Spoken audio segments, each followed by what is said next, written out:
बिस्मिल्लाहिर्रहमानिर्रहीम। Today's topic of discussion is chemotherapy past MCQs points.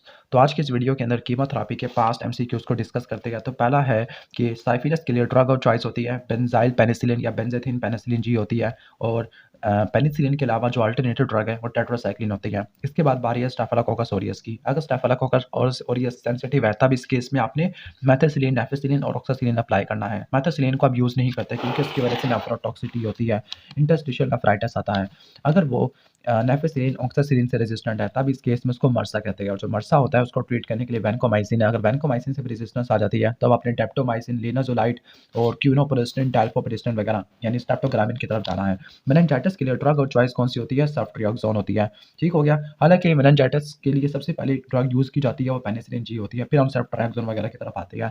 Drug और choice for gonorrhoea, तो gonorrhoea के लिए इंट्रामस्कुलर सेफ्ट्रियाक्सोन है या ओरल सेफेक्सिम होती है। अल्टरनेटिव ड्रग के अंदर टेट्रासाइक्लिन आ सकती है, स्पेक्टिनोमाइसिन है, सिप्रोफ्लॉक्सासिन है और ऊफ्लॉक्सासिन है, लेकिन ये अल्टरनेटिव है। मेन तो हमारी सेफ्लोस्पोरिन होती है। एस्ट्रियोनाम या मोनोबैक्टीरियम एंटीबायोटिक सिर्फ ग्राम नेगेटिव एरोब्स के अगेंस्ट इफेक्टिव होती है, ग्राम पॉजिटिव या एनारोब्स के अगेंस्ट इफेक्टिव नहीं होती। ठीक हो गया। जो वैनकोमाइसिन होती है वो ग्राम पॉजिटिव के लिए इफेक्टिव होती है। एटिपिकल माइकोकैरो में एटिपिकल बैक्टीरिया में क्लैमिडिया, रिकेट्सिया और माइकोप्लाज्मा, इन सब के लिए ड्रग और चॉइस डॉक्सीसाइक्लिन होती है। रिकेट्सिया जो कि रॉकी माउंटेन स्पॉटेड फीवर है उसके लिए भी टेट्रासाइक्लिन यूज करते हैं। लेकिन अगर आप टेट्रासाइक्लिन को यूज़ करोगे तो इनको मिल्क के साथ या एंटी एसिड के साथ ना लेना, जिसके अंदर कैल्शियम, आयरन हो सकता है, एल्यूमिनियम हो सकता है, क्योंकि इस केस में एब्जॉर्प्शन रुक जाती है।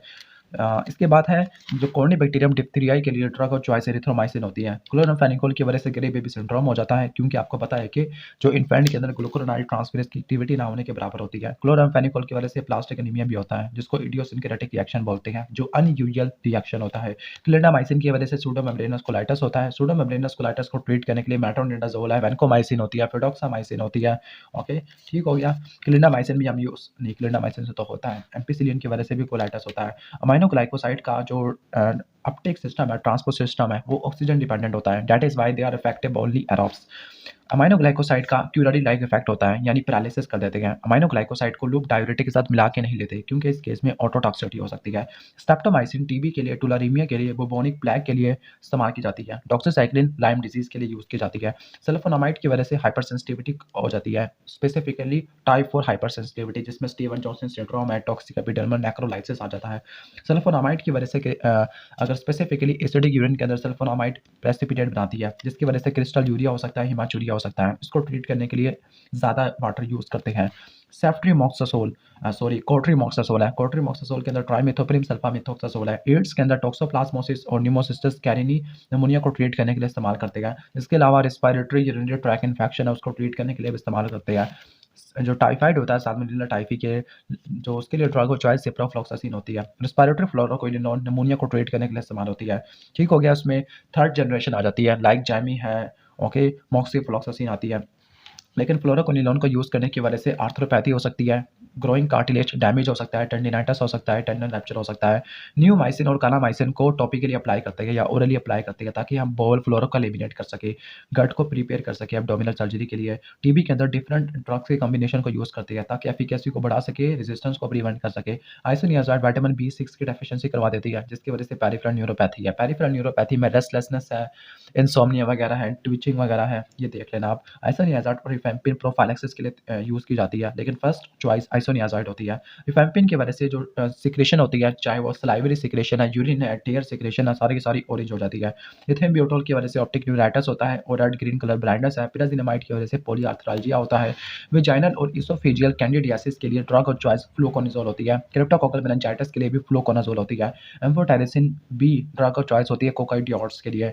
ओके, एम्फोटेरिसिन बी की वजह से नेफ्रोटॉक्सिसिटी हो सकती है। उसको प्रिवेंट करने के लिए या तो सलाइन वाटर का इरिगेशन करेंगे या लाइपोसोमल फार्मूलेशन यूज़ करेंगे। नेल फंगल इन्फेक्शन में, जिसको हम ओनाइकोमाइकोसिस कहते हैं, तो उसके लिए ड्रग और चॉइस टर्बिनाफिन होती है, जो कि स्क्वेलिन एपॉक्सिडेज इनहिबिटर होता है। ओके, डर्मेटोफाइट्स, डर्मेटोफाइट के लिए ग्रेसोफिल्विन यूज़ करते हैं टॉपिकल। वैसे टॉपिक के लिए अप्लाई नहीं करते, ओरल देते होते हैं। लेकिन जो ग्रेसोफिल्विन है ये माइक्रोट्यूब्यूल की पॉलीमराइजेशन को इनहिबिट कर देता है। निस्टेटिन ओरल और म्यूकोजल कैंडिडियासिस को ट्रीट करने के लिए इस्तेमाल होता है। वोरिकोनोजोल की वजह से विजुअल डिस्टर्बेंस हो सकती है।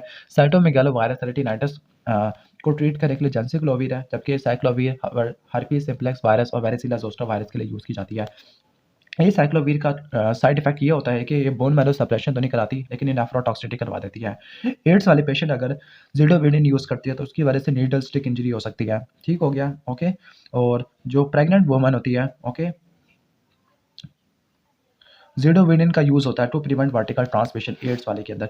जो एमेंटाडिन होती है, इन्फ्लुएंजा वायरस की अनकोटिंग को प्रिवेंट कर देती है, M2 चैनल, प्रोटॉन चैनल को ब्लॉक कर देती है। प्लाज्मोडियम वाइवेक्स और ओवेल की रेडिकेशन के लिए प्राइमाक्विन यूज़ करते हैं, जो कि टिश्यू सिजेंटेसाइड है और गैमेटोसाइड भी होती है। प्लाज्मोडियम फैल्सिपारम सेंसिटिव मलेरिया, तब आपने क्लोरोक्वीन की तरफ जाना है। लेकिन अगर क्लोरोक्वीन से रेजिस्टेंस है, तो क्विनीन या मेफ्लोक्विन है, ये भी ट्रीटमेंट की बात कर रही है। लेकिन अगर उनसे भी रेजिस्टेंस आती है, मल्टी रेजिस्टेंट है, तब आपने डॉक्सीसाइक्लिन या आर्टिमीथर वगैरह इनकी तरफ जाना होता है।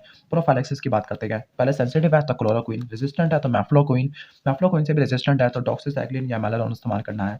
आर्टिमीथर और हैलोफेंट्रिन या प्रोफाइलैक्सिस के लिए इस्तेमाल नहीं करते। आर्टिमीथर को इसलिए यूज़ नहीं करते क्योंकि उसका ड्यूरेशन शॉर्ट होता है। आर्टिमीथर आर्टिमेसिनिन कैटेगरी से बिलोंग करता है, जबकि हैलोफेंट्रिन क्यूटिन लेवल को बढ़ा देती है। That is why they are not used for prophylaxis. इसके बाद नेक्स्ट है कि क्विनिन की वजह से ब्लैक वाटर फीवर हो जाता है, क्विनिन की वजह से सिंकोनिज्म भी हो सकता है। गियार्डियासिस, अमीबियासिस, ट्राइकोमोनियासिस, सूडोमेम्ब्रेनस कोलाइटिस और एनारोबिक बैक्टीरिया, उन सबको ट्रीट करने के लिए मेट्रोनिडाज़ोल होती है। लिशमिनियासिस को ट्रीट करने के लिए सोडियम स्टीवाग्लूकोनाइड है, जबकि एम्फोटेरिसिन भी क्यूटेनियस के लिए होती है। टेप वर्म को ट्रीट करने के लिए निक्लोसामाइड है, राउंड वर्म के लिए अल्बेंडाजोल होती है। एंटी कैंसर ड्रग कहते हैं should be done from Kaplan. अच्छा, हेमरेजिक सिस्टाइटिस साइक्लोफॉस्फामाइड की वजह से होता है, आपको ज़्यादा पानी पीना पड़ जाता है। डॉक्सोरोबाइसिन और टानोरोबाइसिन जो एंथ्रासाइक्लिन है, इसकी वजह से कार्डियोटॉक्सिटी हो सकती है। बिलियोमाइसिन और बुसल्फेन की वजह से पल्मोनरी फिब्रोसिस है, पल्मोनरी फिब्रोसिस उससे भी होती है, एमिड्रिडोन से भी होती है। एंटी कैंसर ड्रग का सबसे कॉमन एडवर्स इफेक्ट है कि ये हेयर ग्रोथ कम कर देती है, एलोपेकिया करवा देती है, स्टोमेटाइटिस करवा देती है, बोन मैरो सप्रेशन है, जीआईटी डिस्ट्रेस है। स्पिंडल पॉइजन के अंदर विनक्रिस्टिन और विनब्लास्टिन आती है। इसके अलावा स्पिंडल पॉइजन के अंदर जो कि डिसअसेंबली को ब्लॉक करती है, तो इसमें टैक्सिन आ जाती है। बाकी जो मिथोट्रिक्सेट है, उसकी टॉक्सिसिटी को ओवरकम करने के लिए लिकोवरीन है, जबकि साइक्लोफॉस्फामाइड के लिए मेसना होता है और डॉक्सोरोबाइसिन और डोनोरोबाइसिन के लिए डेक्सडोजक्सिन होता है। अगर आपको वीडियो अच्छी लगी है तो वीडियो को लाइक कर देना, चैनल पे नहीं हो तो सब्सक्राइब कर देना। मेरा गला खराब हो चुका है तो एक लाइक तो बनता है।